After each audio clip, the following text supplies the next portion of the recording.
Hi friend, কেমন আছো? আশা করছি ভালো আছো। আজকে চলে এসেছি আরও একটা নতুন রেসিপি নিয়ে। আজকের রেসিপি কাঁকড়ার ঝাল, যেটা আমার মা বানিয়েছে। তাহলে ভিডিওটা শুরু করি।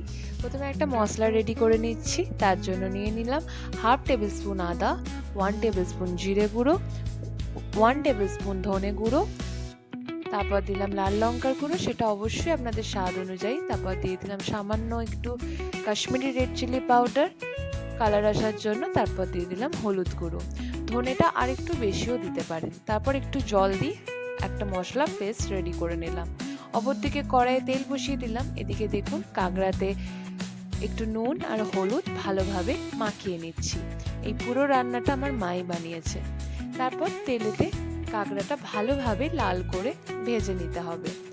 একদম ভালোভাবে কিন্তু অবশ্যই কাঁকড়াগুলো ভেজে নেবেন। দেখুন অনেকক্ষণ ধরে, প্রায় 5 থেকে 5 মিনিট ধরে ভালোভাবে ভেজে নিয়েছি।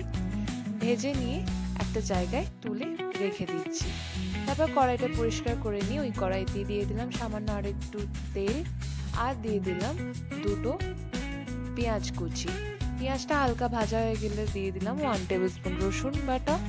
তারপর দিয়ে দিলাম যে মশলাটা রেডি করে রেখেছিলাম সেই মশলাটা। হালকা একটু জলও দিয়ে দিলাম। তারপর ভালোভাবে মশলাটা কষাতে থাকতে হবে যতক্ষণ না তেল ছেড়ে আসছে। তেল ছেড়ে এলে দিয়ে দিলাম একটা গোটা টমেটো, আর তার সাথে স্বাদ অনুযায়ী একটু কাঁচা লঙ্কা পেস্ট দিয়ে দিলাম। টমেটোটা দিয়েও কিছুক্ষণ কষানো হয়ে গেলে একটু দিয়ে দিলাম গোলমরিচ গুঁড়ো, সামান্য একটু চিনি। চিনিটা দিলে ব্যালেন্স হবে, টক মিষ্টি ঝাল সবটা ব্যালেন্স হবে।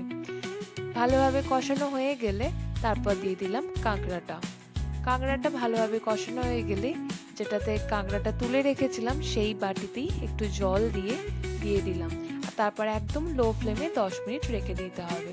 তারপর ঢাকা খুলে ওপর থেকে একটু গরম মশলা আর সামান্য একটু ধনে জিরে আর শুকনো লঙ্কা ড্রাই রোস্ট করে একটু গুঁড়িয়ে নিয়েছিলাম, সেটা সামান্য একটু গুঁড়ো।